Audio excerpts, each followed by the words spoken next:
திருவாடனையில் அதிகரித்து வரும் ஒருவித வண்டால் பொதுமக்கள் அச்சமடைந்து வருகின்றனர். ராமநாதபுரம் மாவட்டம் திருவாடனையில் கடந்த ஒரு மாதத்திற்கு மேலாக ஒருவிதமான வண்டுகள் அதிகரித்து வருவதோடு கோவில், நீதிமன்றம், தெருக்கள் மட்டுமல்லாது வீடுகளிலும் ஒருவித சிறிய அளவிலான கருப்பு நிற வண்டுகள் நாளுக்கு நாள் அதிகரித்து வருகின்றது.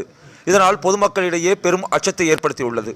இதுகுறித்து சன்னதி தெருவைச் சேர்ந்த பொதுமக்கள் கூறுகையில், காலையில் ஆதிரத்தினேஸ்வரர் ஆலயத்தின் நுழைவாயில் கால் வைக்கக்கூட இடமில்லாத அளவிற்கு இவ்வண்டுகள் ஊறுகின்றன.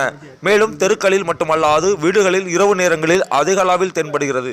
இந்த வண்டுகள் குழந்தைகள் முதல் பெரியவர்கள் வரை காதுகளில் சென்றால் மோசமான விளைவுகள் ஏற்படும் என்றும் இதற்கு என்ன நெய்வதறியாத நிலையில் இருப்பதாகவும் தெரிவித்தனர்.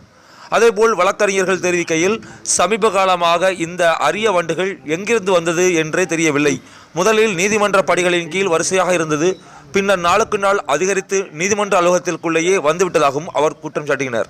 நீதிமன்றத்தில் ஊழியர்கள் பூச்சி மருந்து போட்டு இதை கட்டுப்படுத்தியுள்ளதும் இந்த வண்டுகள் நாளுக்கு நாள் அதிகரித்து வந்துவதும் உள்ளது என்று கூறுகின்றனர். மேலும் சிலர் கூறுகையில், இந்த வண்டுகள் சீமை கருவேல மரத்தில் தென்படுவதும் தற்போது சீமை கருவேல மரங்கள் ஒழிக்கப்பட்டு விட்டதால் இவை குடியிருப்பு பகுதிகளில் புகுந்திருக்கலாம் என்றும் தெரிவித்தனர். மேலும் சிலர் கூறுகையில், இம்மாதிரி வண்டுகள் வயல்காட்டில் அதிக அளவில் தென்படும் என்றும் தெரிவித்தனர். எனவே சம்பந்தப்பட்ட அதிகாரிகள் உடனடியாக பார்வையிட்டு இம்மாதிரியான வண்டுகளை அழிக்க ஏற்பாடுகள் செய்ய வேண்டும் என்று கோரிக்கை வைத்தனர்.